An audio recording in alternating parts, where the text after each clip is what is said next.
Muchas gracias, Elías, por este rato de conversa, este querer compartir. Lo primero, preguntarte por el tiesti socrático, por quién es uno, ¿no? ¿Quién es, en este caso, Elías Alf?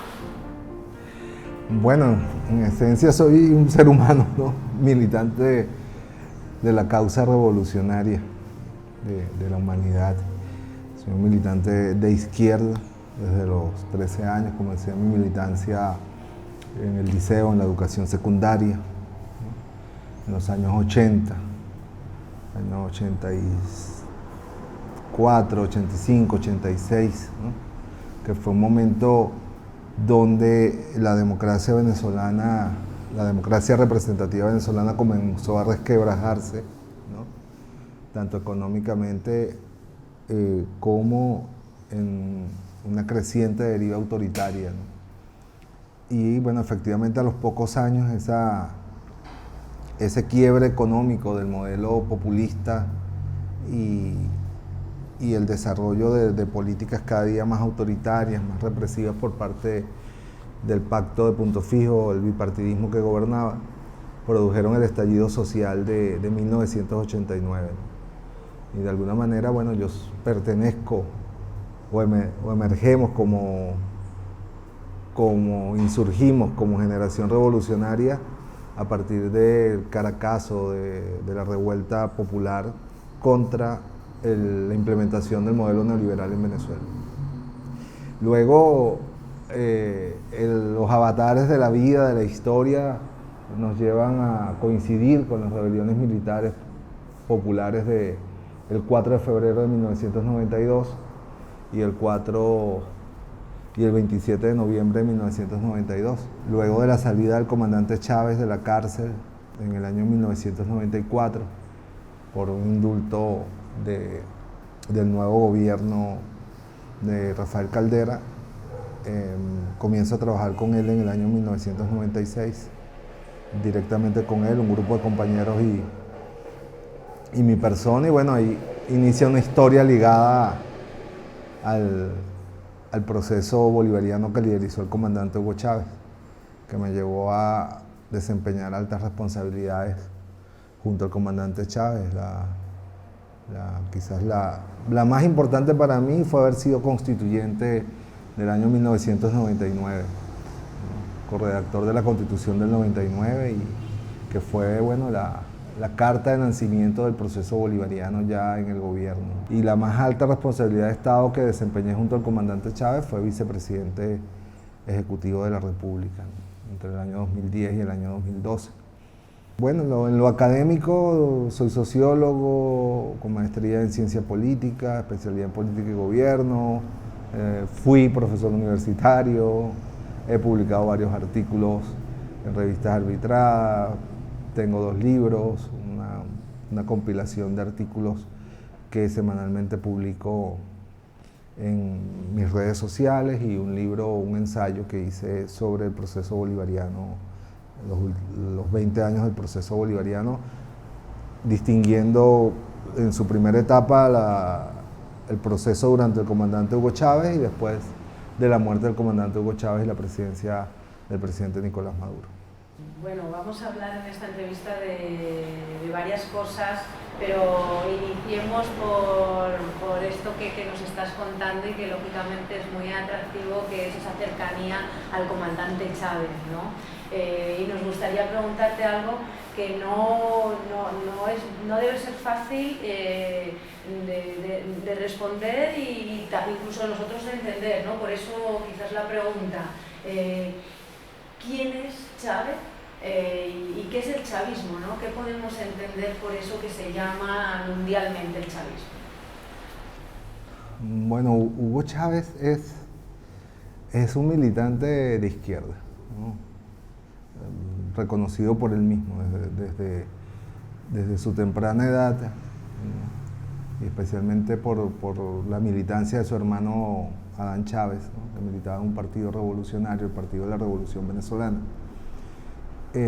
Hugo Chávez se identifica y se vincula con las ideas de izquierda, y luego, bueno, por una aspiración personal de ser pelotero, ingresa a la Academia Militar de Venezuela.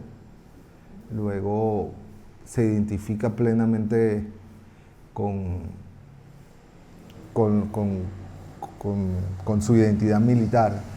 Y entonces Chávez también es un soldado de la patria, pues, un hombre con un alto sentimiento de amor por la patria, por la identidad nacional.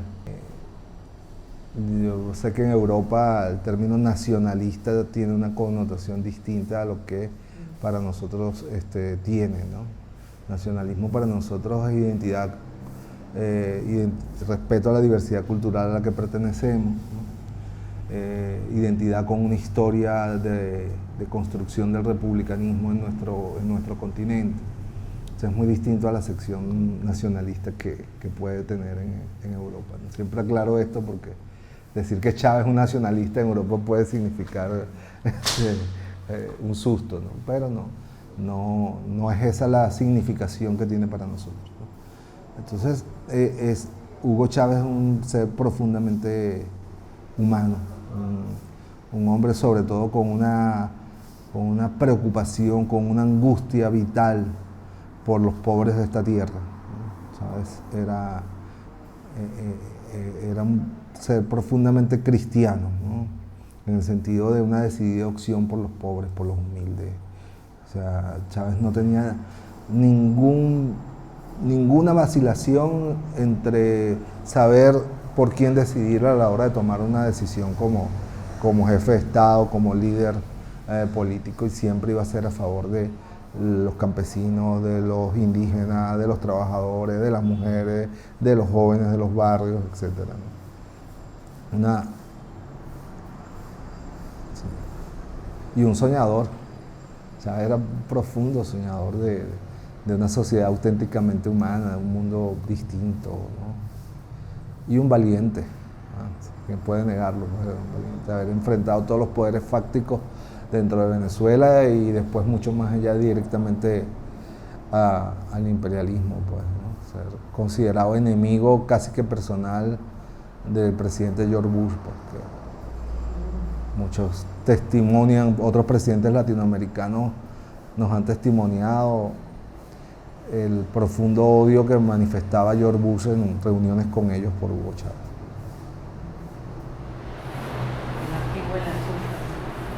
Sí, eso nunca se lo perdono. Pero cuánta verdad. ¿Y eso qué es el chavismo? El chavismo. Esa corriente. Eso sí es más complejo de definirlo, ¿no? Fíjate, no es una corriente. El chavismo es una multiplicidad de corrientes, ¿no? Que se conforma fundamentalmente, digamos, para mí el chavismo no nace sino después del 2012, es mi visión, hay otros que pueden considerar eso, ¿no? Porque Hugo Chávez, digamos, irrumpe en la historia el 4 de febrero de 1992, ¿no?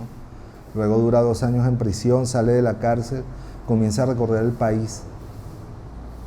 No, contrario a la idea, a una visión idealizada de que Chávez salió de la cárcel y ya tenía multitudes detrás de él, no es así.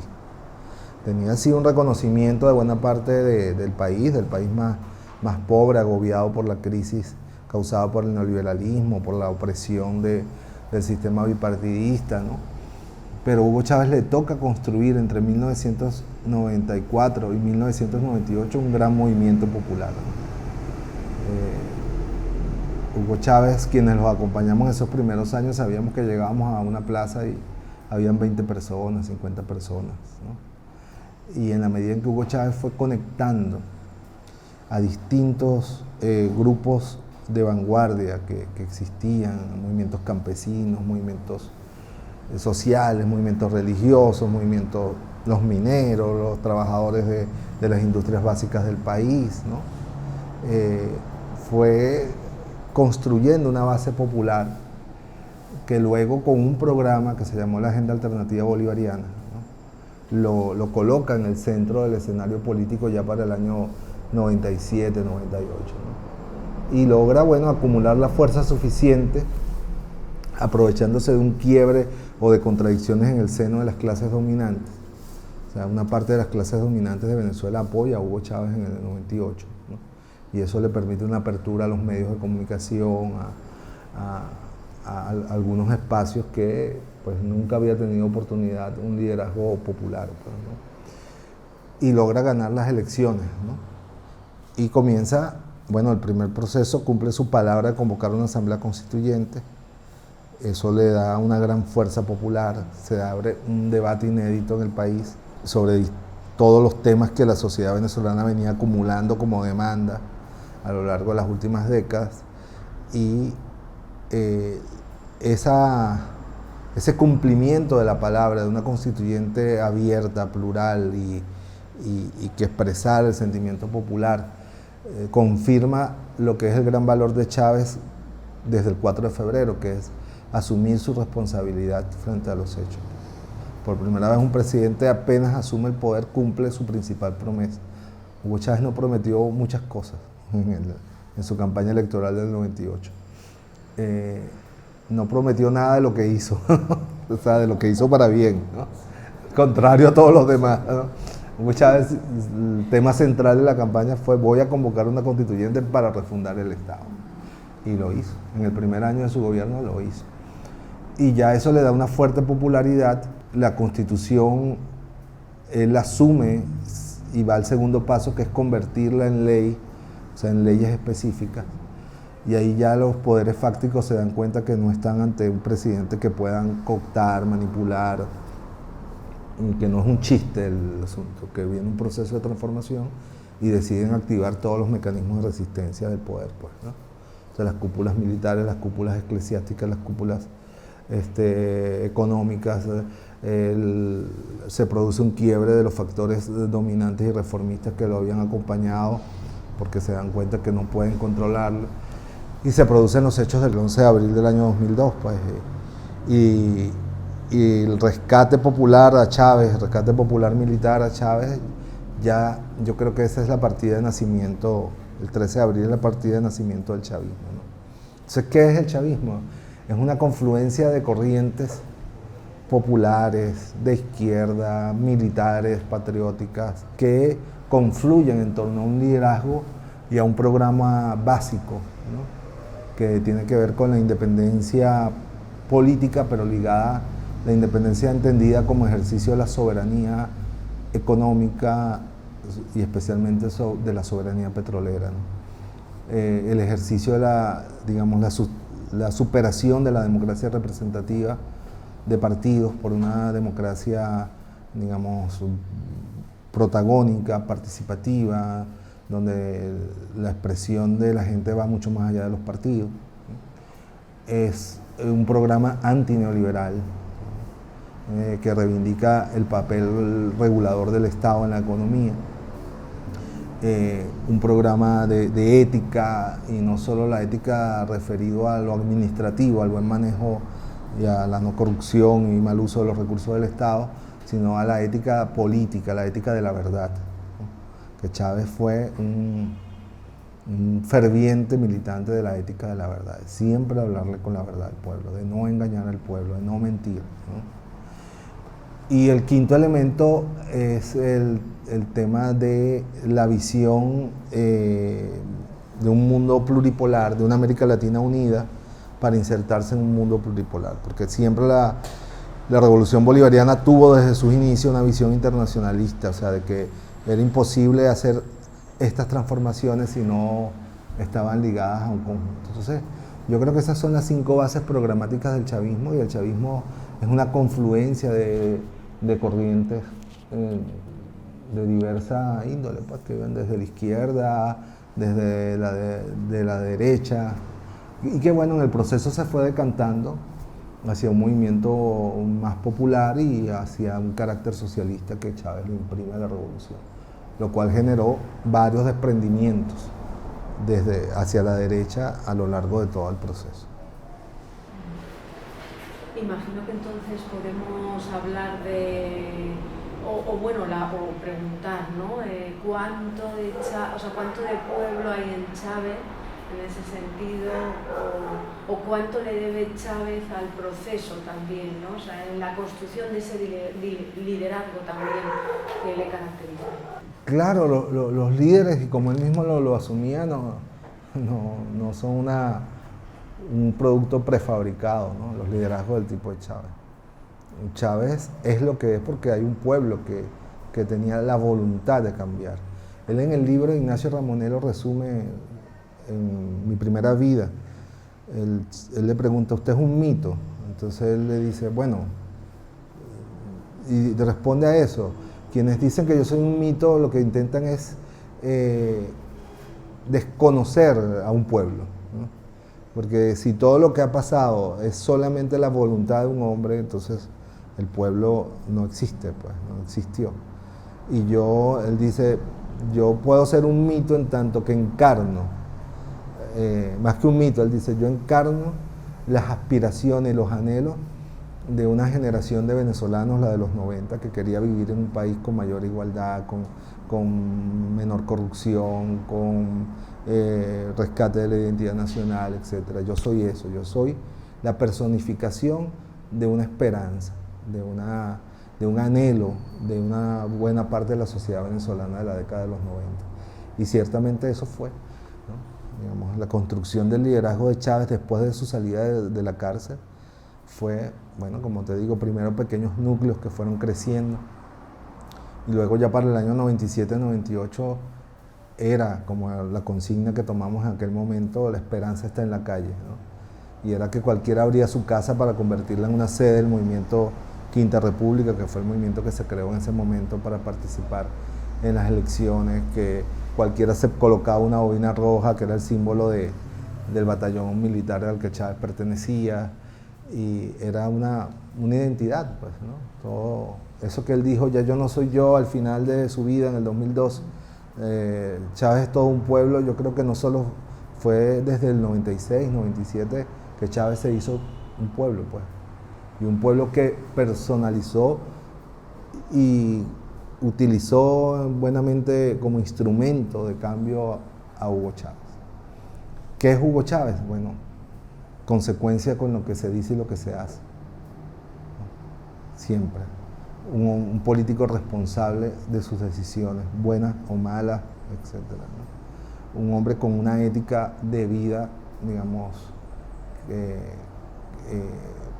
de austeridad. Un hombre con una voluntad de hacer, con una inmensa voluntad de hacer, ¿no? Pero si me lo resumes, Chávez es coherencia y voluntad de hacer, ¿no? Coherencia entre lo que decía y lo hacía, y la voluntad de hacer, de transformar, de empujar, incluso quizás a veces mucho más allá de los límites que realmente la historia, de que las condiciones históricas daban. Hay todo un proceso, y bueno, ha contado cuando se dieron cuenta de que Chávez no podía ser cooptado, ahí empezó también algunas tensiones y algunas presiones. ¿Cómo fue y cómo se vivió y cómo lo vivió el proceso de radicalización de ese proceso bolivariano? Bueno, me tocó vivirlo en primera línea, porque después del 2004, cuando el comandante Chávez logra la ratificación, se le da en el revocatorio, ¿no? Ya, a partir de lo cual ya se convierte en un líder de la magnitud, ¿no? Un presidente reafirmado, pero además abrumadoramente por la población, después de haber resistido una ofensiva de Estados Unidos, de Europa, de la Santa Iglesia Católica, de su jerarquía, de las cúpulas militares tradicionales, del poder económico, del poder mediático. Digamos, ya a partir de 2004 Chávez es un líder que está fuera de los parámetros normales de cualquier liderazgo, ¿no? Y ahí el comandante Chávez siente ese mandato como una fuerza para iniciar ya un proceso de transformación en lo económico, ¿no? Que era la esencia de una revolución. Y plantea la necesidad de que para que haya una revolución real y auténtica, para cumplir aquellos objetivos, esos 5 objetivos programáticos, no, en el ámbito del capitalismo no se puede hacer. Y hay que avanzar entonces hacia un modelo socialista, ¿no? Que nunca lo vio como una implantación, sino como un proceso, un largo proceso de transición. Y ese proceso de transición comienza en el 2004, su camino hacia la construcción de ese modelo. Y bueno, tuve el privilegio de que entre algunos compañeros él siempre me escogiera para la tarea de esa transformación económica. Él crea el Ministerio de Economía Popular, que es un ministerio mediante el cual se hace una transferencia masiva. Primero se conforman cooperativas, se conforman legalmente, se les da un proceso de capacitación y se inicia un proceso de transferencia de activos que en el pasado, incluso antes del gobierno de Chávez, habían sido confiscados eran garantías bancarias que el Estado había tenido que ejecutar en varias crisis bancarias que hubo y donde bueno, el Estado al final terminaba con fincas, con haciendas, con hoteles, con cosas. Y Chávez toma una medida revolucionaria de transferir todos esos activos al pueblo organizado en cooperativas, ¿no? A mí me tocó dirigir ese proceso junto a otros compañeros, ¿no? Y luego Chávez decide una segunda etapa, digamos, los dos grandes vertientes de la transformación de la economía venezolana. Chávez lo vio en la batalla por la recuperación de la industria petrolera, ¿no? La soberanía petrolera y la transformación agraria, ¿no? Y a mí me toca, pues, digamos, llevar adelante la visión del comandante Chávez sobre la política agraria entre el 2006 y 2004. Y luego, cuando asumo la vicepresidencia, recuerdo claramente que él me dice, bueno, entre algunas de las cosas por las que te estoy nombrando vicepresidente, es porque yo siento que en el sector agrario es donde más hemos avanzado hacia la construcción de un modelo alternativo al capitalismo, ¿no? Con los consejos de campesinos, con los consejos de productores, con las comunas agrícolas, etcétera, etcétera. Y nuestra fuerza principal ahora mismo está electoral y política en el interior del país, en los llanos, porque ahí la gente ha sentido que ha habido un proceso de transformación revolucionaria real. Ha visto cómo los poderes fácticos, los grandes señores terratenientes, etcétera, que eran intocables, ¿no? Y que han sido, entonces, el poder ha sido desmitificado, recuerdo usar la palabra. En la ciudad no, Elías me dice, en la ciudad todavía hemos hecho cosas muy buenas, hemos puesto médicos en los barrios, hemos construido más escuelas, estamos construyendo viviendas, etcétera. Pero los poderes urbanos siguen siendo. Entonces, yo creo que ha llegado la hora de un proceso de transformación revolucionaria en la ciudad. Y eso va por las tierras que el capitalismo se ha apropiado en las ciudades, tal, y hace que los pobres vivan en los barrios, etcétera. Y ahí comienza, bueno, todo este proceso que ustedes seguramente conversaron largo con el movimiento de pobladores, etcétera. Y el comandante Chávez le compra la agenda completa al movimiento de pobladores, ¿no? Tanto la agenda de recuperación de los terrenos urbanos, como la agenda de reivindicación de las trabajadoras residenciales, de las llamadas conserjes, de los inquilinos. Entonces, a partir del 2010, Chávez comienza un proceso de confrontación con los poderes internos. Entonces, bueno, en todos esos procesos yo estuve en primera línea, pues. Entonces, ¿cómo lo viví? lo sufrí. No, lo viví, porque, bueno, eso es lo que vi. Y fueron, para eso era una revolución, ¿no? Para eso mucha gente dice que todas esas cosas fueron errores, la distribución de tierra a los campesinos, ¿no? Que no sé qué, etcétera. Le digo, bueno, entonces la revolución es un error, ¿no? El que piense que eso fue un error, piensa que una revolución es un error. No fueron errores, fueron decisiones políticas, fue el cumplimiento de una palabra empeñada por el comandante Hugo Chávez, ¿no? Y que, bueno, que hubo errores en la ejecución, bueno, eso es otra cosa. Pero la decisión de recuperar las tierras, distribuirlas entre los campesinos, de recuperar las tierras urbanas y construir viviendas para para la gente que no tenía vivienda, de las grandes transformaciones en las relaciones de producción en el país. No fue un error, fue una decisión política que se correspondía con lo prometido por Hugo Chávez desde el año 96. ¿Se arremeten los ataques del imperialismo tras la muerte del comandante? Bueno, no tras la muerte del comandante, durante toda la vida del comandante Chávez. Eso es muy importante decirlo, ¿sabes? Porque hay una suerte de opinión ahora que como que, bueno, ahora es más duro o ha sido más duro, ¿no? Detrás del golpe de Estado del 2002 y del sabotaje petrolero estuvo el imperialismo, estuvo el gobierno de los Estados Unidos, ¿no? Los embajadores de Estados Unidos. Aquí nada más, acá queda la sede del obispo de Caracas. Y aquí se produjeron las más importantes reuniones entre embajadores el embajador norteamericano, embajadores europeos, el de España, de entonces. Los sectores de oposición, los generales, se reunían aquí, a media cuadra más aquí arriba. Entonces, y Hugo Chávez siempre estuvo detrás de todas las conspiraciones contra Hugo Chávez, ¿no? Que no culminaron además ni siquiera con la victoria del 2004, en el 2007 hubo una nueva arremetida. En el 2010, bueno, cuando Chávez se enfermó, arremetieron con más fuerza.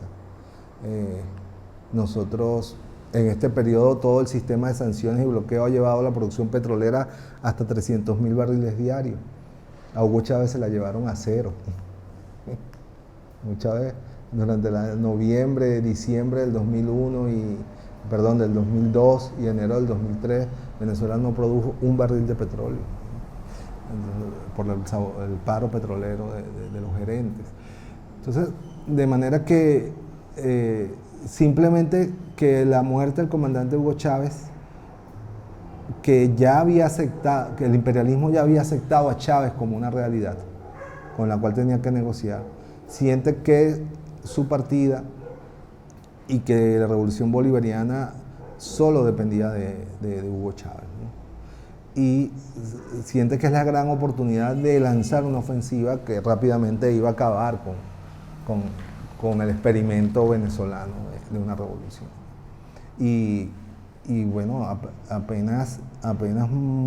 ni siquiera apenas muere el comandante Chávez. Ya el comandante Chávez en agonía, el imperialismo comienza a trabajar la estrategia del sabotaje económico en una primera instancia, ¿no? Y luego las protestas violentas, de violencia urbana, de organizaciones armadas y extremistas de la derecha en el 2014, ¿no? Y luego las sanciones, la declaración de amenaza inusual y extraordinaria de Venezuela en el 2015.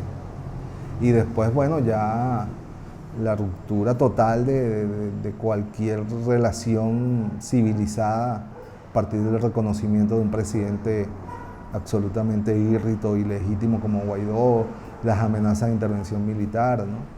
Pero no es que con la muerte del comandante Chávez el imperialismo, es que desde antes de la llegada del gobierno de Hugo Chávez el imperialismo estuvo trabajando para acabar con Chávez y acabar con la revolución bolivariana. Sin pretender buscar una respuesta determinista, ¿no? Pero para un poco identificar cómo afecta esa guerra, ¿no? Esa arremetida a este proceso. Sí, lo afecta primero en que el gran objetivo y el gran esfuerzo y el gran logro de Hugo Chávez era haber podido desarrollar una revolución que no fuese sometida a los criterios de la escasez, de la precariedad, a la que fueron sometidas desde el primer día todas las revoluciones del mundo, ¿no? Incluyendo la rusa, ¿no? Y no porque el imperialismo no lo haya intentado, sino porque Hugo Chávez trazó una estrategia internacional de política petrolera que le permitió tener unos ingresos suficientes para garantizar en el proceso de transformación revolucionaria unas condiciones de vida que nunca antes el pueblo venezolano había tenido, ¿no? Y especialmente en el área de la alimentación. Si tú me preguntas cuál es el logro más importante desde el punto de vista material de Hugo Chávez, la comida, ¿no? Haber reducido el hambre en Venezuela a una mínima expresión, ¿no?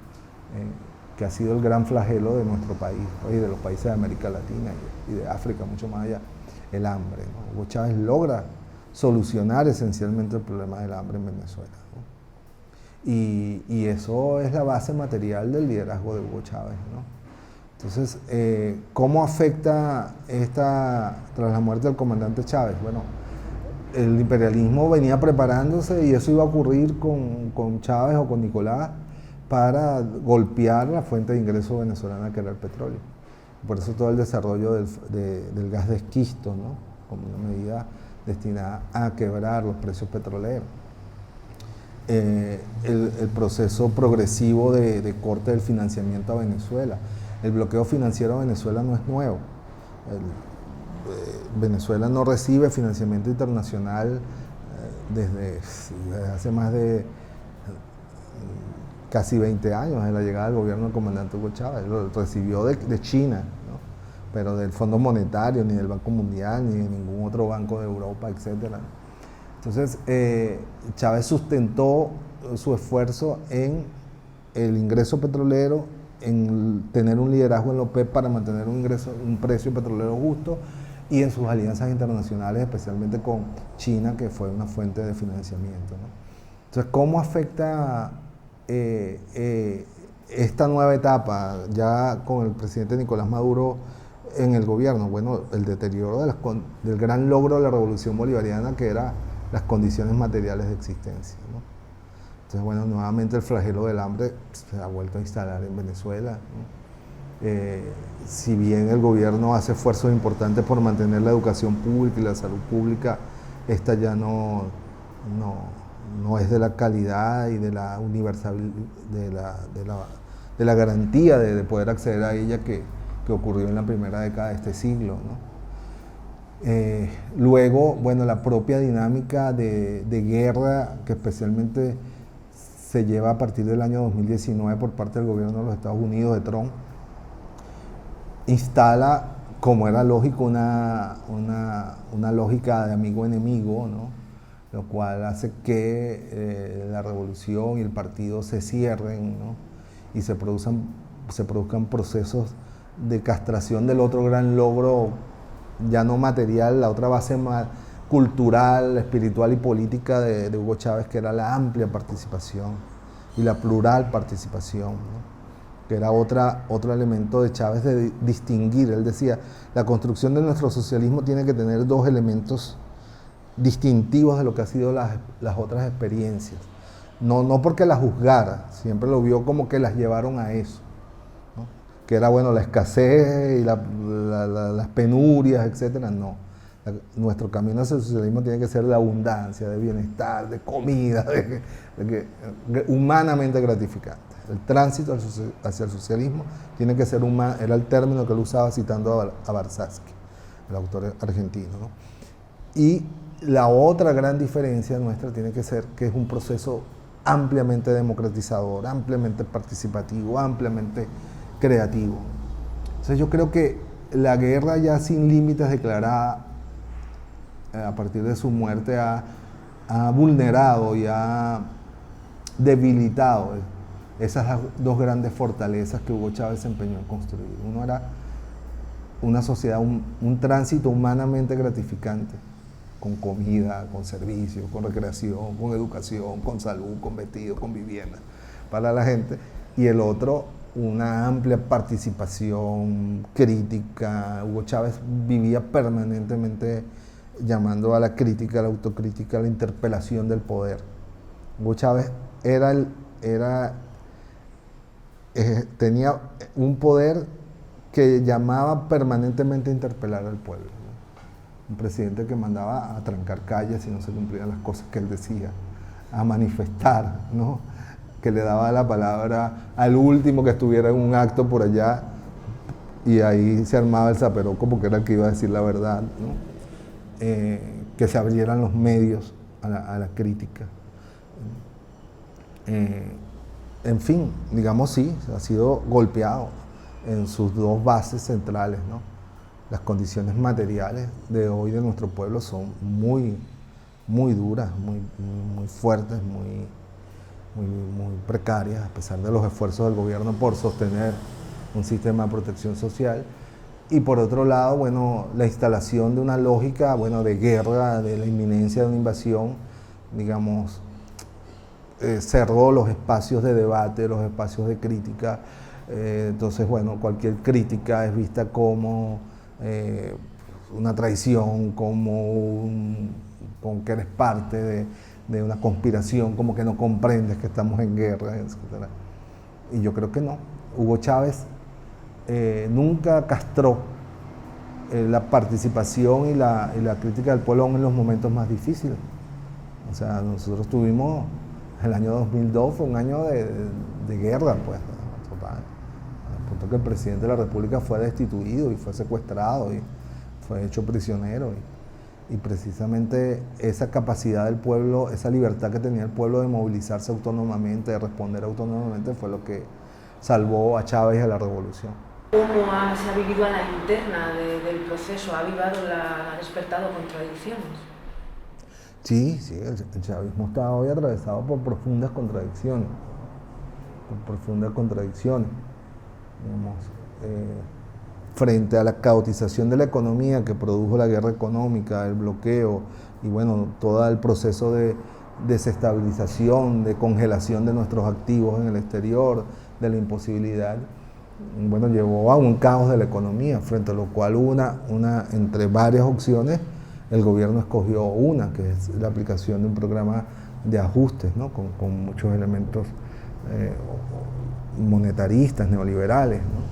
Y eso ha generado una profunda contradicción en el seno del chavismo, ¿no? Con esto quiero decir, yo no digo que el gobierno sea neoliberal, ni que el presidente pero de que hay la aplicación de medidas que se corresponden con un paquete de ajustes neoliberales, las hay, ¿no? Sin duda, eso no lo podemos negar. Podemos discutir, habían opciones o no, bueno, eso se puede discutir, pero eso ha generado, ¿no? Y lo otro, digamos, la lógica de guerra que impuso la situación y la castración del ejercicio de la democracia libre, plural, en el seno del pueblo, también es un elemento que genera contradicciones. Que si bien no ha generado, por la conciencia que tenemos del enemigo superior que enfrentamos, es el imperialismo, no ha generado una ruptura, una fractura, pero sí ha mermado la base social y política de apoyo a la revolución bolivariana. De 8 millones de electores que éramos, ahora a duras penas alcanzamos a 4 millones de electores, pues.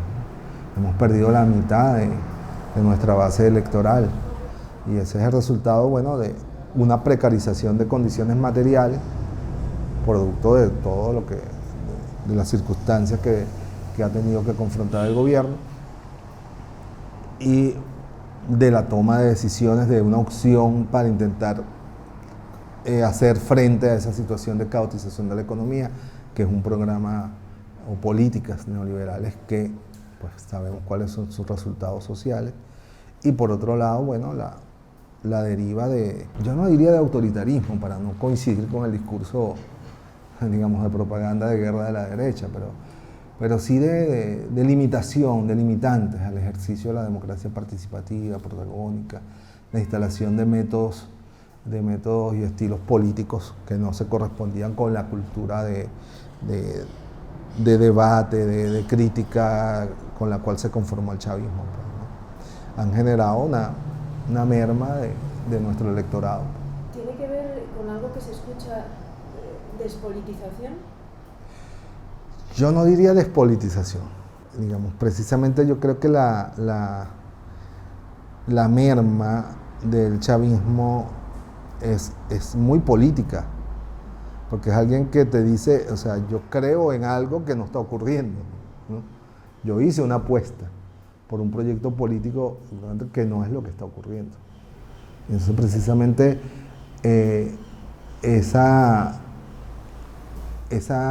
ese distanciamiento del gobierno y del partido que lideriza la revolución no es el resultado de una indiferencia política, sino por el contrario, para mí denota una profunda conciencia política de que aquí se está llevando las cosas hacia una dirección que no es en lo que yo creo, en lo que yo apuesto, en lo que yo construí, porque al final ha sido una construcción colectiva, ¿no? Igualmente de parte del electorado de la oposición, creo que también ha ocurrido lo mismo, ¿no? Hay una conciencia política de que la opción que se tomó de la intervención extranjera, etcétera, al final la terminó pagando también las bases opositoras como parte del pueblo en general. Entonces yo creo que eso que hoy aparece como una indiferencia política, que es que una gran masa del electorado, el 70%, no se define ni a favor de la opción del PSV ni de ninguna opción de la oposición, no es el típico perfil del niní, ¿no? que es indiferente, no me importa, porque no. Yo creo que se ha creado un gran centro político donde coinciden tanto bases opositoras como bases provenientes del chavismo, que tienen mucha conciencia política, que al punto que ha derivado la confrontación no le conviene a ellos, sino que nuevamente estamos ante una confrontación de élites, un poco la percepción. O sea, en Venezuela se instaló una dinámica de conflicto de clases durante la época del comandante Chávez y quizás hasta el año 2018, podemos decir, ¿no? Donde una parte de la población sentía que la batalla era por la defensa de sus intereses de clase, de mis tierras, de mis derechos laborales, de mis no sé cuánto. Yo creo que a partir del 2018 y más específicamente del 2020, comienza a haber una percepción que en Venezuela ya no hay un conflicto, pues la gente no lo ve como un conflicto de clases, sino como una confrontación de factores políticos, donde el que pierde es el pueblo, porque el pueblo no ha ganado, pues, ¿no? Porque, mira, cada confrontación política con Chávez el pueblo ganaba materialmente hablando. O sea, después de cada conflicto político, Hugo Chávez, digamos, avanzaba en la transferencia de poder al pueblo. Bueno, viene ahora, ganamos esta batalla, ahora viene, los campesinos van a tener tierra, y la tenían, ¿no? Ahora ganamos esta batalla, bueno, vamos a recuperar la industria petrolera y los recursos que antes no sabíamos ni para dónde se iban, van a la educación, a las misiones. Las sedes de PDVSA se convirtieron en universidades de la industria petrolera. O sea, ganamos la batalla, toma, aquí está el edificio y es una universidad, ¿no? Porque Chávez entendía que la hegemonía no solo se construye sobre metarrelatos, que Chávez los tenía y hermosos, ¿no? Sino también de concreciones reales, ¿no? La lucha tiene que servir para que la gente viva mejor, no para que viva peor. Entonces, cada batalla que daba Chávez, la gente vivía mejor. A partir del 2016 para acá, las batallas que ha librado el pueblo venezolano no se han traducido en mejores condiciones de vida para la gente. Y eso hace que la gente diga, bueno, entonces este conflicto como que no es mío, porque si yo voy a la batalla y cada día salgo con menos derechos, entonces no estoy avanzando, pues, ¿no? Pero creo que no, en Venezuela no se puede hablar de despolitización. Sí creo que hay un proceso de despolarización, precisamente por lo que te digo. La gente no se alinea, la inmensa mayoría hoy no está alineada con ninguno de los dos polos en conflicto, porque dejó de ser un conflicto de clases para ser percibido. No estoy diciendo que necesariamente sea así, pero es percibido por la gran mayoría como un tradicional conflicto de grupos políticos por quien tiene el poder en Venezuela. Claro, que se fortaleció también con esa debilidad o ese debilitamiento de la participación, ¿no? Claro, eso es quizás uno de los grandes errores cometidos por la dirección del partido, ¿no? Pensar que era mejor protegerse limitando la participación y no protegerse ampliándola, que fue lo que siempre hizo Hugo Chávez. En los momentos de mayor conflictividad con el enemigo principal, Hugo Chávez ampliaba más la participación popular. O lo que hizo Fidel en el momento más duro cuando convocó a la batalla de ideas, pues, ¿no? Entonces, creo que aquí hubo una decisión errónea, ¿no? Desde mi punto de vista. En el momento de mayor conflictividad, entonces se da un cierre del debate, de las ideas del debate. Otros compañeros podrán tener otra visión, pero es la que yo... Habla de la necesidad de construir una agenda política y de gestión pública para recuperar la estabilidad. Claro, porque muy en el pensamiento de Hugo Chávez, la gente no puede pensar en construir algo nuevo si está sobreviviendo, ¿no? Volver a entusiasmar a esas grandes mayorías por la idea de una construcción de una sociedad alternativa, ¿no? Pasa por recuperar estabilidad política, que a su vez genere estabilidad económica y que genere, bueno, además la confianza para recuperar la participación y el protagonismo popular, ¿no? ¿Qué pasa por eso? Bueno, dado que si bien el gobierno, así como el gobierno ha logrado un acuerdo con las élites económicas para un programa de liberalización de la economía, ¿no? Bueno, necesariamente debería avanzar en un acuerdo político con los factores que está confrontado, que permita, bueno, una estabilidad política y una reinstitucionalización, que de hecho ha venido ocurriendo, pues el nuevo Parlamento, el nuevo Consejo Nacional Electoral, el nuevo Tribunal Supremo, etcétera. Porque lo primordial, y creo que es una de las grandes cosas que yo aprendí de Hugo Chávez, ¿no? Que la revolución no solo es un fin ideológico, ¿no? Sino que tiene que tener fundamentalmente como principio, y Chávez siempre lo repetía, la supremacía del ser humano, de la vida, de las condiciones de vida del ser humano. Entonces, tú tienes que tener el gobierno y el poder para crear esas condiciones de vida para el ser humano. Entonces, tú no puedes mantenerte en el poder ilimitadamente a costa del sacrificio de las condiciones de vida de los seres humanos. Entonces tú tienes que lograr, y ahí el comandante Chávez fue un maestro. Eso no quiere decir que te vas a rendir ni que le vas a entregar el poder a la derecha, no estoy hablando de eso.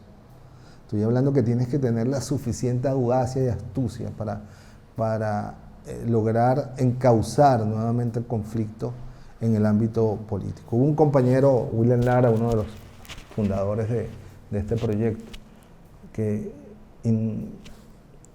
inculcó un término que en el conflicto en 2002-2004, que el comandante Chávez asumió como tesis, que era la administración democrática del conflicto o regulación democrática del conflicto. O sea, el conflicto no va a desaparecer, pero la tesis de este compañero que el comandante Chávez compró, era que había que, en vez de aplastar al enemigo, había que ponerlo en el marco de las reglas del juego democrático y que el conflicto se diera en el marco de las reglas constitucionales. Y fue lo que hizo Hugo Chávez en el 2004, cuando los lleva al referéndum constitucional.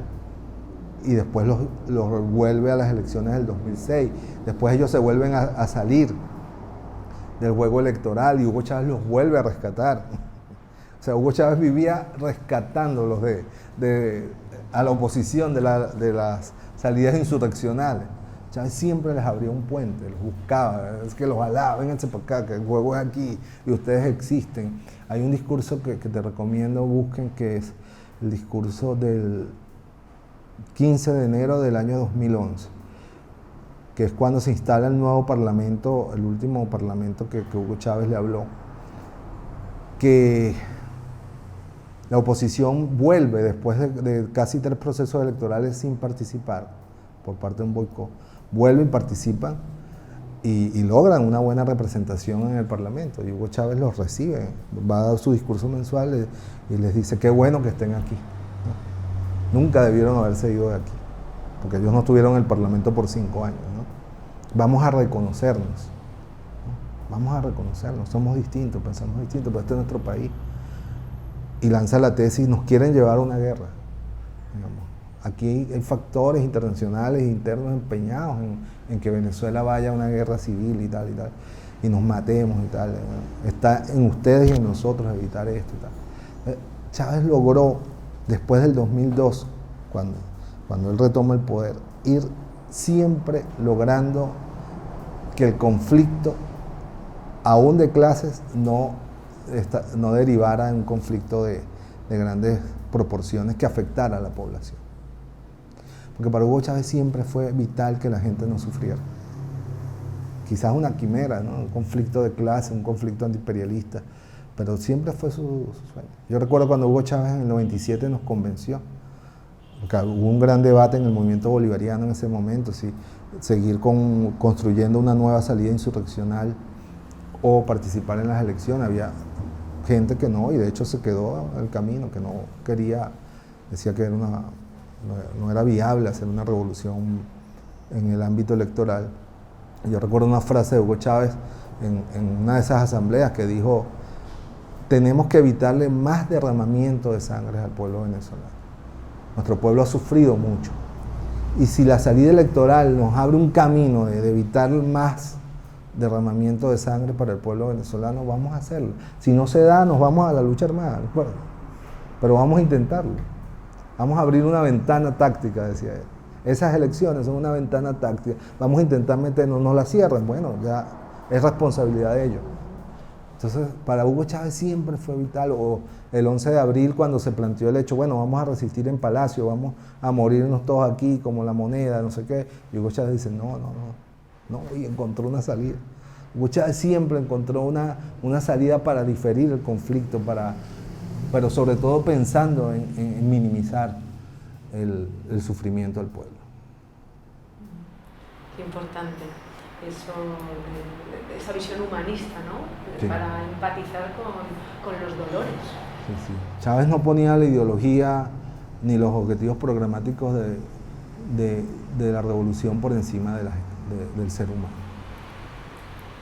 ¿Cuál es la relación histórica del chavismo con la izquierda anticapitalista? ¿Mundial o...? Bueno, si habíamos pensado acá en Venezuela. Acá en Venezuela. Bueno, fue muy tensa. O sea, por un lado, Hugo Chávez construye su movimiento bolivariano en el seno de las Fuerzas Armadas en una permanente vinculación con dos organizaciones de izquierda anticapitalistas en Venezuela, que es el Partido de la Revolución Bolivariana, que liderizaba un histórico dirigente revolucionario, guerrillero, Douglas Bravo, y la Causa R, que era un movimiento obrero nacido en la región siderúrgica de Guayana, que logró una participación, bueno, se dice incluso que ganó las elecciones anteriores a las de Chávez, ¿no? La Causa R, ¿no? Y él siempre tuvo una vinculación con esos dos factores, no exenta de tensiones, ¿no? Porque Chávez siempre entendía que dentro de la Fuerza Armada era muy difícil construir un movimiento sobre un programa socialista y que la única manera de hacerlo era sobre un programa nacionalista, en el entendido, vuelvo y aclaro, de lo que para los latinoamericanos significa nacionalismo. Y esa siempre fue una tensión. Luego de su salida de la cárcel, Hugo Chávez comienza un conjunto de reuniones con los partidos de izquierda constituidos y encuentra un gran rechazo no a su planteamiento, sino a su reconocimiento como líder. Pues. Bueno, está bien, usted es uno más, bienvenido aquí a la larga lucha histórica de la izquierda y no sé qué. Pues, entonces Hugo Chávez, él lo dice también, muchas veces lo narró, dice, se dio cuenta que no iba a lograr él por sí solo una alianza entre los factores de izquierda y decide irse entonces a construir él una propia fuerza popular, con la cual aparece en 1997 y se sienta con una correlación de fuerzas propias, entonces con el Partido Comunista, con el movimiento del socialismo, con distintos movimientos de izquierda que habían estado. Y bueno, la mayoría de estos se aglutinan en torno a la candidatura de Chávez de 1998. Otros no lo acompañan, nunca lo acompañaron, más por mezquindades personales realmente que por otras razones realmente programáticas. Y bueno, a partir de allí la inmensa mayoría de las organizaciones políticas de izquierda acompañaron a Chávez hasta su muerte, pues, ¿no? Y han acompañado al proceso de Nicolás hasta hace poco, cuando se da, bueno, la primera ruptura importante, que es la del Partido Comunista de Venezuela, pues, ¿no? Que toma distancia del gobierno por sus diferencias fundamentalmente con el programa económico. ¿Y hoy dónde está esa izquierda? Bueno, esa izquierda está en muchas partes. Una parte de ella está dentro del PSV, ¿no? Y mantiene una opinión crítica dentro del PSV respecto al programa económico o a las limitaciones al ejercicio de la democracia participativa, protagónica. Otra parte está en el chavismo, porque el PSV, digamos, el chavismo es más grande que el PSV, pero mucho más grande. Otra parte está en el chavismo, buena parte de ella está en el chavismo como fuerza popular. Otra está fuera siempre estuvo fuera del chavismo, pues, y permanece dentro del chavismo, pero comienza entonces ahora a coincidir. Digamos, se ha venido produciendo como un proceso de reencuentro de la izquierda, tanto del PSV como la del chavismo, como la no, digamos, ni siquiera la no chavista, la que está más allá del chavismo, diría yo. Porque la que se hizo antichavista ya no existe, pues, absolutamente perdida en sus alianzas con la derecha y sin ninguna autoridad moral, sin ningún prestigio. Entonces hay como una izquierda dentro del PSV, una izquierda que está dentro del chavismo más allá del PSV, y hay una izquierda más allá del chavismo. Y esas tres izquierdas, diría yo, comienzan a tener puntos de encuentros en cuanto a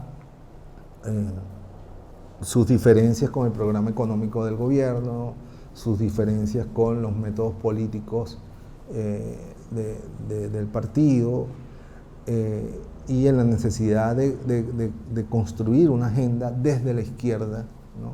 Dentro del chavismo, que se presente como alternativa a lo que hoy parece inexorable, que es el modelo de ajuste económico que estamos desarrollando. Sobre todo muy enfocado a cómo plantar una alternativa económica en un país bloqueado, un país asediado, ¿no? Y coincidentes todos y coincidentes con el gobierno y con la dirección del partido en que estamos enfrentando una agresión extranjera imperialista, ¿no? Y que eso es la contradicción principal en este momento. Junto con Reinaldo Iturriza han creado CEDES, ¿no? El Centro de Estudios para la Democracia Socialista. ¿Cómo se conjugan democracia y socialismo?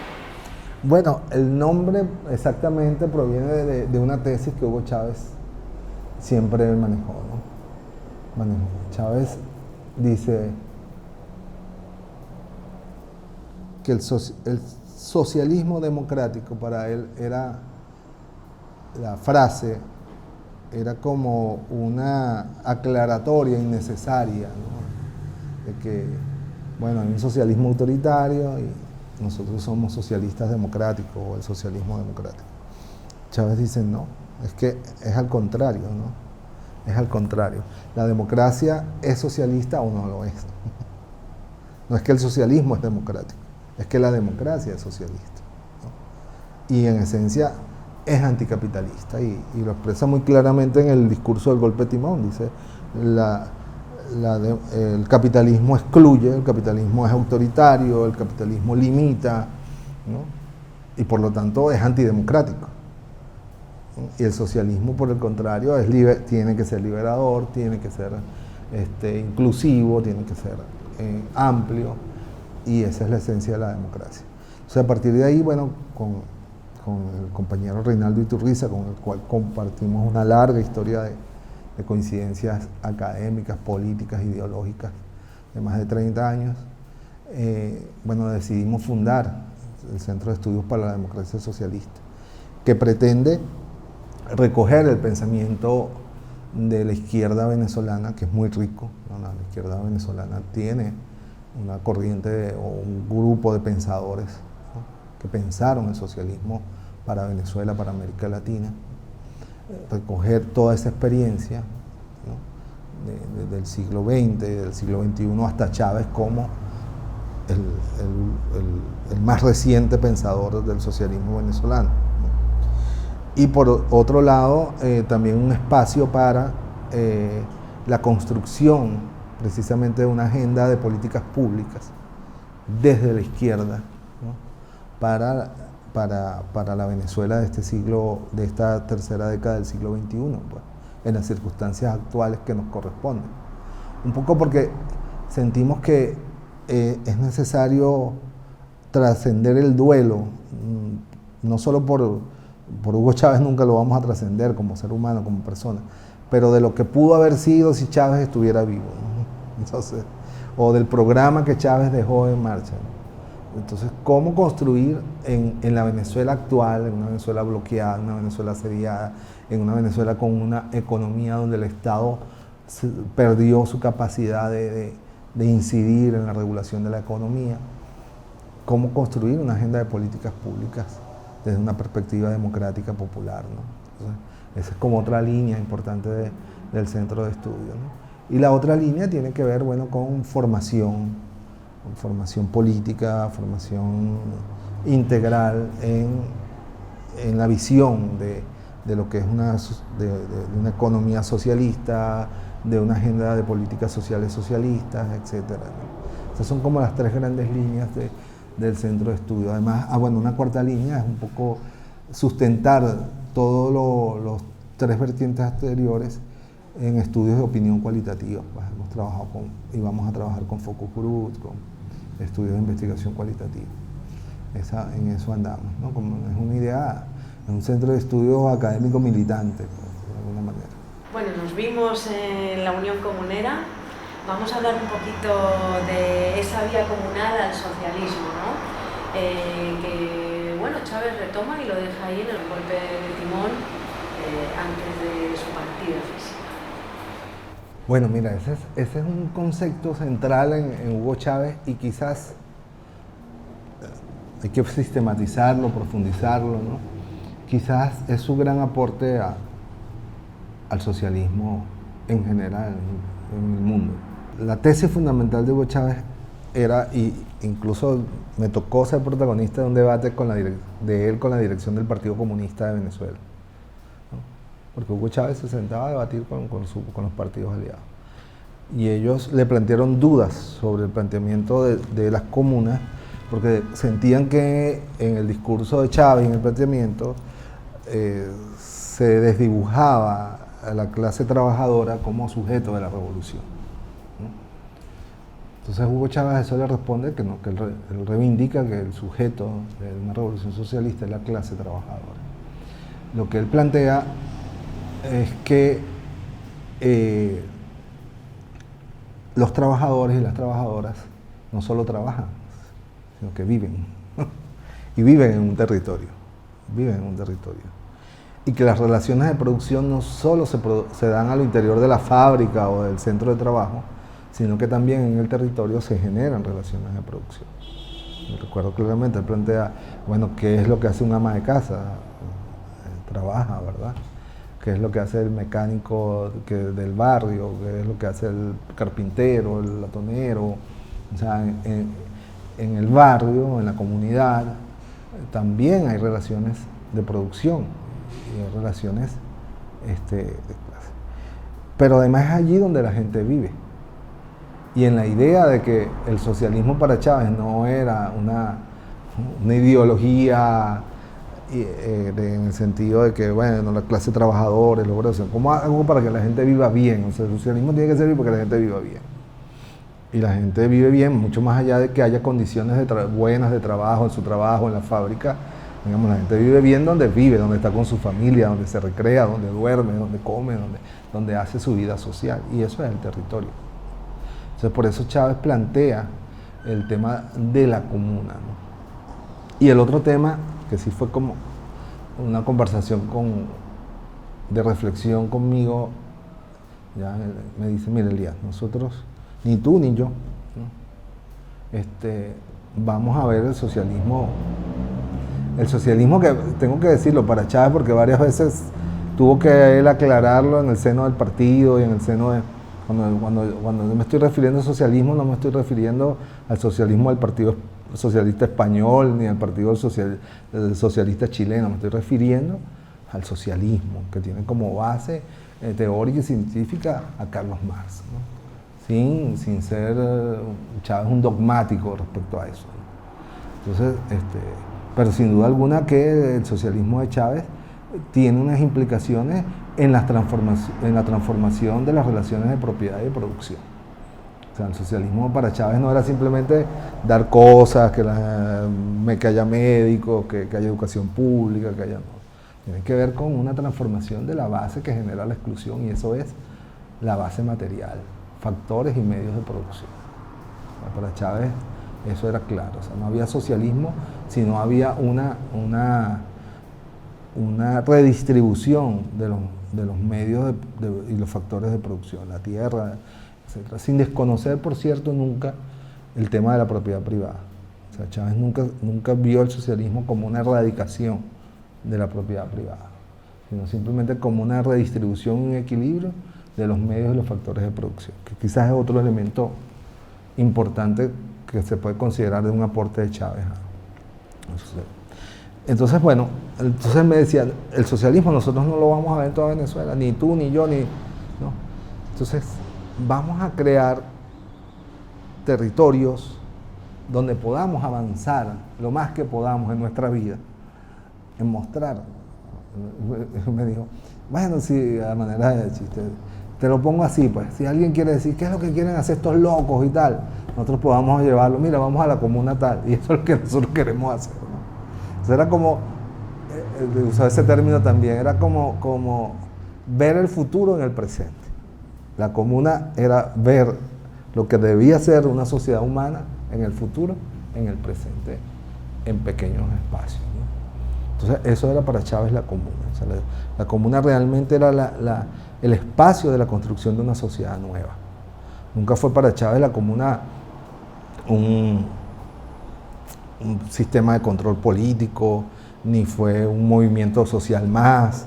No, era realmente un espacio en el territorio donde se construyera un nuevo tipo de relaciones políticas, sociales, económicas, espirituales, culturales, espirituales incluso, hablaba él, pues.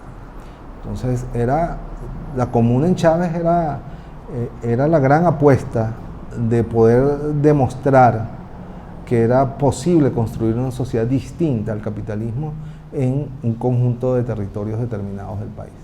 ¿La comuna viene a disputar el Estado? Eso es otro gran debate que siempre atravesó el chavismo, ¿no? No, para Hugo Chávez no. Me había parecido entender con lo que habías dicho. No, porque, a ver, como te digo, Hugo Chávez eran espacios, pero esos espacios no eran espacios autónomos de un proyecto nacional, ¿no?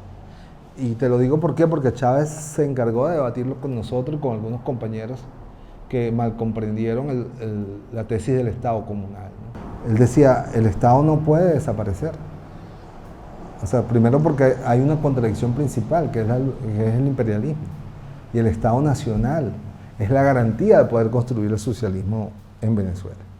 O sea, si aquí no hay un Estado, si no hay un gobierno, si no hay unas instituciones, si no hay una fuerza militar que garantice la construcción del socialismo en Venezuela, bueno, no estamos haciendo nada. Entonces nunca Chávez vio a la comuna como un instrumento para debilitar el Estado que está previsto en la Constitución de la República Bolivariana de Venezuela, el Estado social de derecho y de justicia. Él decía, por el contrario, en la medida en que avancemos en el desarrollo de la comuna, más tenemos que fortalecer el Estado, porque este Estado constitucional es como la sombrilla que va a proteger la transición hacia el socialismo, ¿no? Y Chávez, y como te digo, bueno, obviamente que en la visión como buen socialista, obviamente que en la sociedad futura, etcétera, pues el Estado no estaría, pero Chávez era absolutamente claro que que en nuestra vida el Estado tenía que existir y que no se podía debilitar, no solo que tenía que existir. Hugo Chávez nunca apostó al debilitamiento del Estado, nunca lo apostó, porque entendía que el Estado era el que daba el poder para proteger la construcción de lo nuevo. Es interesante ese planteamiento, pero fueron debates importantes, porque él muchas veces tuvo que debatir con el movimiento popular, tuvo que debatir con algunos compañeros dentro del partido que apuntaban pues a que la comuna iba a sustituir el Estado. No, ya, cuidado. Pero hay descentralización y traspaso de poder. Chávez prefería la palabra desconcentración, porque él decía descentralizar, él dice todo tiene un centro. Descentralizar a mí me parece caótico. O sea, Chávez, incluso la revolución bolivariana siempre fue muy aprensiva con la descentralización del Estado, ¿no? En el sentido de esto de que las gobernaciones y las alcaldías tuvieran más poder y tuvieran más recursos, ¿no? Porque para América Latina eso fue como el correlato del neoliberalismo. O sea, en Venezuela llegó el neoliberalismo con la descentralización, ¿no? Y la descentralización como la gran panacea, y realmente la descentralización lo que era un desprendimiento de las competencias del Estado Nacional. Entonces pásale a las gobernaciones la educación, sin recursos. Entonces, bueno, que era una manera de legitimar las privatizaciones y todo eso. Entonces la revolución bolivariana siempre fue aprensiva contra esa visión de la descentralización política. Y por eso siempre preferimos usar el término desconcentración y transferencia de poder. Y así quedó en la Constitución, ¿no? El artículo 184 establece que la obligación del Estado de avanzar en políticas de desconcentración territorial y transferencia de poder a las comunidades y a las distintas formas de organización de la sociedad. Entonces, para la revolución bolivariana el concepto más bien es desconcentración y transferencia de poder, más que descentralización. Por eso mismo, ya decía, descentralizar el Estado es una estrategia para debilitar los Estados nacionales. Sí, lo hemos visto en Chile. Con ese traspaso de poder a las gobernanzas, a las alcaldías y el derribo de las educaciones y los sistemas de sanidad. Y Chávez al principio, sí, fue un caos. Bueno, parte del caos de la salud pública, porque ya se había avanzado. Parte de la salud pública fue, la educación no, pero parte de la salud pública fue pasada a las gobernaciones. Entonces, sin recursos, ¿qué hacían las gobernaciones? Crearon fundaciones para cobrar por los servicios de salud pública. Y esos fueron los primeros choques de Chávez con los gobernadores. El poder que tenían las policías estadales. Chávez tuvo que confrontar con el ejército a policías de gobernadores en los primeros años, que alzadas contra el Estado, ¿no? Nacional. Y Chávez, el principio de Chávez era, yo soy, porque bueno, aquí se vincula siempre el poder a la Plaza Bolívar, porque en torno a la Plaza Bolívar está, Chávez decía, yo soy presidente en Miraflores y en la Plaza Bolívar de Cumaná, también soy presidente. Y en la Plaza Bolívar de Maracaibo, ¿no? Soy el presidente de este país, el jefe del Estado. Entonces por eso no vas a encontrar en Chávez ningún vértice o de debilitamiento del Estado. Chávez no cayó en esa trampa. La democratización no estaba condicionada por debilitar el Estado. Para Chávez era lo contrario. El Estado era el garante de mayor democracia, el que podía garantizar incluso ya no solo la democratización, sino el avance hacia el socialismo. Eso es interesantísimo, esa visión de Chávez sobre el Estado nacional. Un Estado nacional poderoso, pero al servicio de la democratización, de la transformación, de la radicalización de la sociedad. Hemos hablado también de propiedad privada. ¿Qué tipos de propiedad podríamos hablar? No, bueno, Chávez reconocía la propiedad privada y de verdad, hasta en el fuero más íntimo, ¿verdad? Siempre, o sea, la propiedad privada va a existir. Ese error no lo podemos cometer.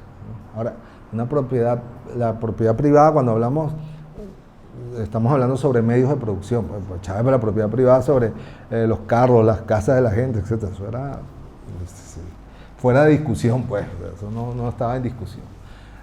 Para Chávez era cuando la propiedad privada sobre los medios de producción, para Chávez tenía que estar subordinada a los intereses generales de la población. Ese era el principio. Y tenía que estar regulada por el Estado, punto, pero existía. Incluso había que apoyarlo. Ahí Chávez era muy, sí, el desarrollo de las fuerzas productivas privadas, Chávez creía en eso. Y por eso bastante financiamiento y crédito a la empresa privada le dio, y maquinaria y medidas de protección.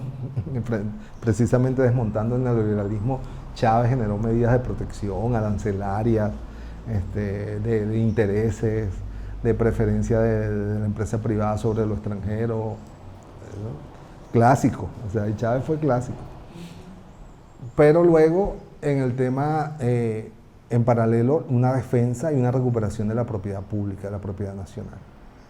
Chávez avanzó en todo lo que era de la nación, que había sido privatizado, lo recuperó. La línea aérea, las industrias siderúrgicas, las industrias cementeras, las telecomunicaciones, el principal banco del país, etc. O sea, Chávez se propuso una estrategia de mediano plazo de recuperación de todo lo que había sido privatizado por el neoliberalismo. Y el tercer elemento, que es la propuesta revolucionaria de Chávez, que es la propiedad social, ¿no? Ya el pueblo organizado teniendo propiedad sobre tierras recuperadas por el Estado, del Estado, que estaban en manos de privados y fueron recuperadas, de activos que estaban en manos del Estado, del financiamiento de la masa monetaria, incluso impuso carteras obligatorias a los bancos privados para financiar a los proyectos de experiencia de propiedad social, de propiedad comunal, etc. Entonces, Chávez, tres formas de propiedad coexistentes, incluso intentando hacerlas complementarias. Es otra de las grandes audacias de Chávez.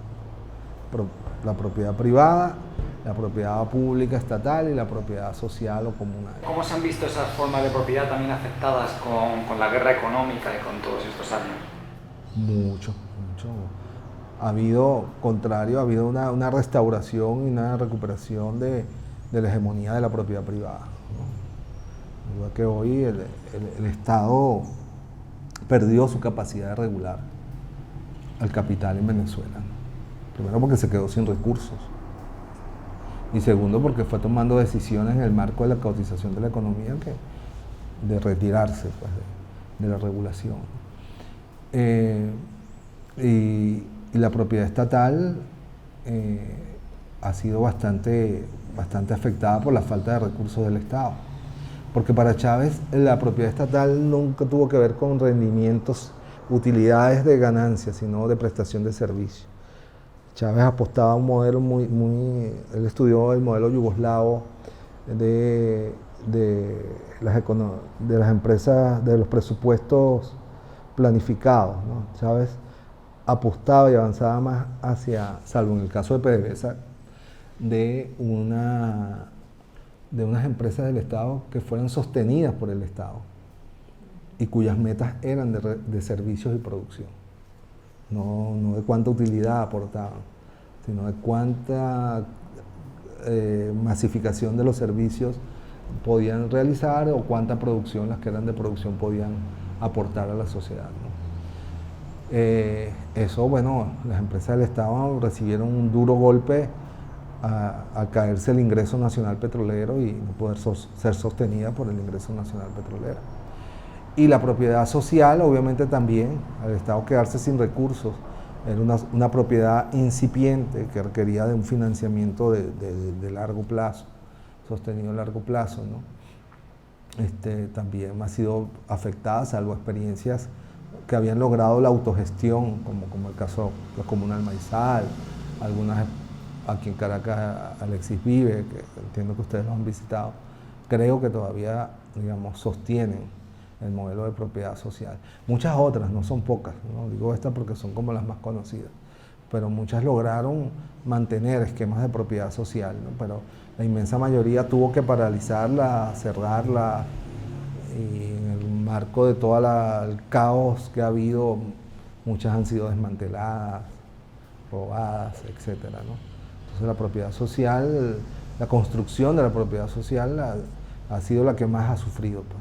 Creo que la conversa en la que, bueno, estamos aprendiendo mucho y muchas pistas para seguir profundizando en algunos elementos, tiene que ver con la dignidad. ¿Qué sería para Elías Jaguar la dignidad? La dignidad como nación, ¿no? Colectivamente hablando. Bueno, mira, creo que es la dignidad es preservar el derecho a determinar tu destino y autodeterminar tu destino. Y yo creo que eso es lo que ha logrado el pueblo venezolano, ¿no? A nosotros, el acta de nuestra independencia de 1810,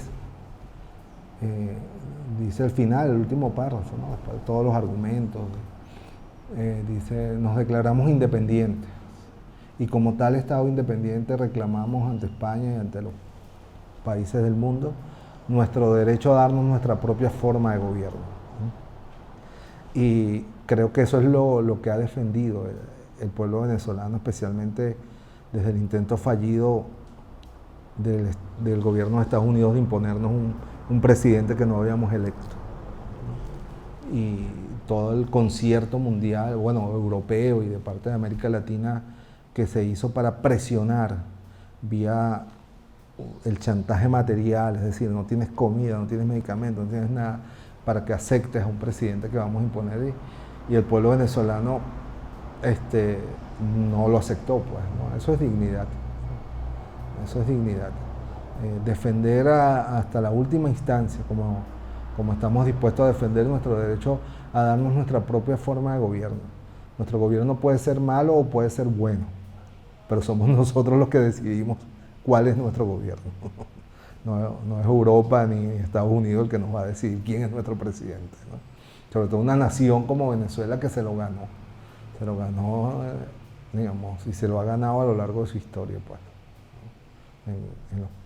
Batallando, luchando, resistiendo, ¿no? Para nosotros la idea de república no es una copia y calco del republicanismo francés, europeo, ¿no? Nosotros construimos un concepto de república. La generación de Bolívar construyó un concepto de república, una idea, ¿no? Una idea. Está plasmada muy bien en el discurso del Congreso de Angostura de 1819. Y esa idea de república, que es diferente al concepto republicano europeo, lo conquistamos en los campos de batalla, pues. No solo que resignificamos la república, sino que la ganamos. Y eso para Venezuela tiene un valor importante. Yo creo que ese ha sido el límite con el cual se ha topado la agresión imperialista, pues, ¿no? El profundo valor de nuestro propio republicanismo. Para nosotros sigue siendo una tarea conquistar la república. Empezamos esta conversa y dijiste que te había de alguna manera calado de una forma especial ser constituyente de esa constitución, y a mí nos sorprendió muchísimo cuando llegamos acá. En las marchas veíamos que la gente llevaba una constitución, ¿no? ¿Cuál es y uno lee esa constitución y dice, ay va, carajo, aquí está pasando algo diferente? La vida sí. de esa constitución. Bueno, sí, fue un proceso muy rico, porque fue el proceso, digamos, yo creo que los dos grandes, digamos, toda la revolución ha estado llena de un continuo de hechos revolucionarios, pero yo diría que los dos grandes hitos históricos, yo diría tres, de la revolución bolivariana, digamos, en torno a sus saltos, ha sido uno, la constitución, el proceso constituyente de 1999, porque fue un país entero pensándose colectivamente. Eso fue un hecho muy hermoso, ¿no? Un hecho muy hermoso, todo un país discutiendo cómo queremos que sea nuestra sociedad, ¿no? En centenas de miles de asambleas, de miles de formas, etcétera, que nosotros expresábamos, bueno, en el seno de la constituyente, de los 131 constituyentes que éramos. Fue un debate muy riquísimo, pues, el pensar un país a la altura del anhelo de esa generación de venezolanos de la década de los 90, pero pensarlo incluso mucho más allá de nosotros mismos, en perspectiva, pues, en porvenir, ¿no? Ese hecho inédito, pues, eso sí, los venezolanos somos muy dados a, este es un día histórico, este es un hecho histórico, ¿no? Pero realmente eso era muy histórico porque nunca había pasado, ¿no? Realmente era la primera vez que pasaba. Y después de someterla a referéndum aprobatorio, o sea, la primera constitución en este continente en ser sometida a referéndum aprobatorio, ¿no? Bueno, el haber sido constituyente, el haber participado de esas discusiones, el haber firmado esa constitución, sin duda alguna que como revolucionario es el hecho más importante para mí, pues, realizado en la revolución, porque los otros fueron cargos de gobierno donde impulsamos la revolución. Y aquí recuerdo alguna vez algo que lo oí a Fidel decirle a Chávez en una reunión: los gobiernos no hacen revolución, los pueblos son los que hacen revolución, ¿no? Y realmente la constituyente fue una revolución popular. Luego el otro hecho es el 13 de abril, pues, la rebelión popular militar del 13 de abril, eso es la toma de la Bastilla, es los sandinistas entrando en Nicaragua, eso le faltaba a la revolución bolivariana, pues, porque bueno, habíamos llegado por elecciones, qué bonito, pero una rebelión popular, militar, y eso lo vivimos, pues, y eso es el 13 de abril, eso es el 13 de abril, el 13 de abril es un hecho revolucionario popular inédito también. Y el otro fue el haber ganado el referéndum que pretendía ser revocatorio del presidente Chávez, ¿no? El primer ejercicio, porque era la primera prueba de la esencia de la Constitución. Era que el pueblo tenía el mandato, o sea, el presidente no estaba allí eternamente atornillado porque quería, sino que el pueblo podía sacarlo, ¿no? Y no esperar, como decía, tú elegiste un presidente y tienes que esperar que a los 5 años, porque no sé qué, no. O sea, yo podía sacar al presidente y lo que hice fue ratificarlo, ¿no? Mi decisión que tomé hace 2 años y medio la vuelvo a ratificar. O sea, Chávez tiene que seguir siendo el presidente. Para mí esos han sido los 3 grandes hitos emblemáticos, iconográficos, podríamos decirlo, de la Revolución Bolivariana. ¿Querías? No, yo para acabar, unas pinceladas sobre la lucha emancipadora en América Latina. ¿Cómo ves la recomposición de fuerzas? Venezuela en América Latina también. ¿Cómo ves América Latina hoy? Sí. Lo más importante de lo que estamos viendo ahorita es que la voluntad de cambio, de cambio, de transformaciones profundas, sigue intacta en la sociedad latinoamericana, en los pueblos latinoamericanos. Te digo esto porque un poco tomando las palabras de la compañera, gran amiga, se me fue el nombre, que fue presidenta de la Asamblea de Ecuador cuando Correa, esta mujer joven. Ella dice, bueno, América Latina, la década de los 90 fue la década perdida, la primera década del siglo XX, la década ganada, y la segunda fue una década en disputa, pues, ¿no? Entonces, la voluntad de cambio que se expresó a finales de los 90 y que hizo cuerpo en un conjunto de gobiernos democráticos, populares, yo prefiero llamarlo así que progresistas, ¿no?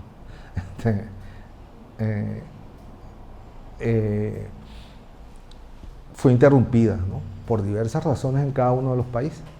Perdieron las elecciones, no podían reelegirse, les crearon condiciones económicas, los propios errores, y llevaron a que en la mayoría de los países volviera a la derecha a gobernar. Pero inmediatamente 4 años después o 5 años después, la gente volvió a apostar por el programa democrático popular, Entonces, ¿qué quiere decir? Que ha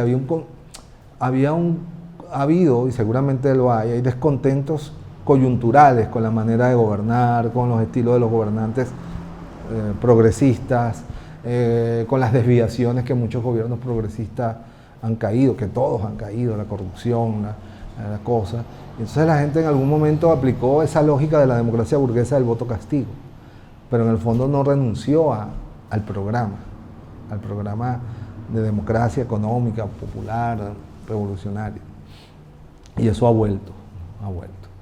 Y bueno, ha vuelto con tal fuerza que se logró lo que no se logró en el momento de la cúspide de ese proceso de transformación, que fue que Colombia entrara en la dinámica popular, ¿no?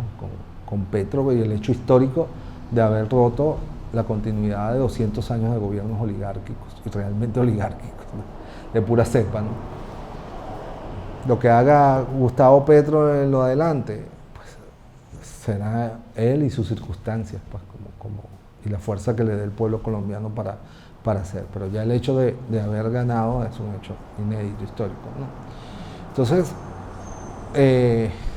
creo que América Latina, los pueblos de América Latina hicieron una ruptura con el sistema de dominación, con el sistema oligárquico de dominación, y quieren construir una verdadera democracia.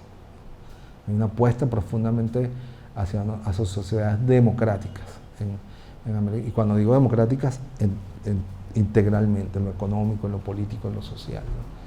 Y esa batalla está ahí, está hoy más viva que nunca, y se está expresando en la vuelta electoral de partidos, movimientos o liderazgos progresistas, para usar el término que comúnmente es aceptado, ¿no? Y en las calles, en los países donde el pueblo resiste, pues, el neoliberalismo y resiste estos modelos elitistas de exclusión. Se pueden seguir hablando de muchos temas, pero no sé, aquí acabamos nosotros y te pasamos la palabra si quieres añadir alguna cosa. No. ¿Qué más? Ustedes me han preguntado todo. No, bueno, había una cosa, ¿no? No se suele escuchar, ¿no? Que es el tema de fortalecer el Estado, que la comuna no viene a disputar eso. Entonces, ¿tiene que ver algo ese Estado, ese fortalecimiento del Estado con el Estado de Derecho? Sí, el Estado social de Derecho y de Justicia que está en la Constitución, ¿no? Que apuntala hacia la garantía de una democracia participativa y protagónica, ¿no? Pero, como te digo, ese es un tema que en el chavismo está en disputa, ¿no? Hay quienes consideran que la comuna es para sustituir al Estado. Hay quienes ven desde el Estado que la comuna es un enemigo del Estado, de los alcaldes, de algunos gobernadores, de alguna visión desde el Estado, y que por eso no la quieren, la minimizan, la limitan, ¿no? Ahí, desde el adversario, desde el enemigo histórico capitalista, el miedo a que la comuna es la instauración del comunismo en Venezuela. O sea, la comuna como que tiene muchas interpretaciones. Ahora, yo te refiero a lo que yo visualizo, o a lo que yo presencié y logré comprender y aprender de Chávez. Y para Chávez no era una sustitución del Estado. Para Chávez era el espacio de la construcción del socialismo en el territorio, y que por el contrario el Estado tenía que ser fuerte para garantizar esa construcción del socialismo. ¿Qué puedo decir? Que hay que comprender el chavismo como un conjunto de corrientes, ¿no? Que siempre han estado en tensión, que siempre han estado en disputa. Chávez siempre aglutinó y logró subordinar a todas las corrientes a una orientación de construcción del socialismo, ¿no? Hoy las corrientes que siempre tuvieron dudas de la construcción del socialismo, digamos, tienen hoy la hegemonía de la dirección del proceso. Sin embargo, eso no niega el carácter revolucionario del proceso venezolano, porque la revolución no la va a hacer el gobierno, la revolución la está haciendo el pueblo, y a veces de manera consciente o inconsciente. O sea, cuando el pueblo venezolano ha resistido y no cayó en la tentación de dejarse imponer un presidente a fuerza de presión y coacción económica, eso es revolución. Y cuando el pueblo ha seguido construyendo de manera autogestionaria experiencias concretas en el territorio, eso es revolución, y son portadores ellos de futuro, de porvenir, de la revolución. Cuando incluso el pueblo se distancia de algunas políticas del gobierno, es un pueblo que está demostrando una conciencia revolucionaria. No por ello, no porque se distancie del gobierno, está abandonando el programa revolucionario, sino por el contrario está demandando, está interpelando sobre el rumbo de la dirección de la revolución. Entonces, así hay que comprender al proceso revolucionario de Venezuela hoy, ¿no? Como una revolución que sigue estando fundamentalmente en las calles, ¿no? Un gobierno sometido a muchas tensiones internas y externas, ¿no? Que ha optado por un programa de reformas económicas neoliberales que genera un conjunto de contradicciones importantes en el seno del chavismo, pero un proceso revolucionario que se unifica en torno a una idea fuerza, que es la defensa de la independencia nacional, o sea, el derecho a la autodeterminación nacional. Y eso lo unifica, lo cohesiona y hace posible, digamos, la viabilidad del gobierno en circunstancias muy difíciles. Así resumiría yo la situación actual de la revolución bolivariana. Pues muchísimas gracias y nos vemos a la próxima. Gracias a ustedes.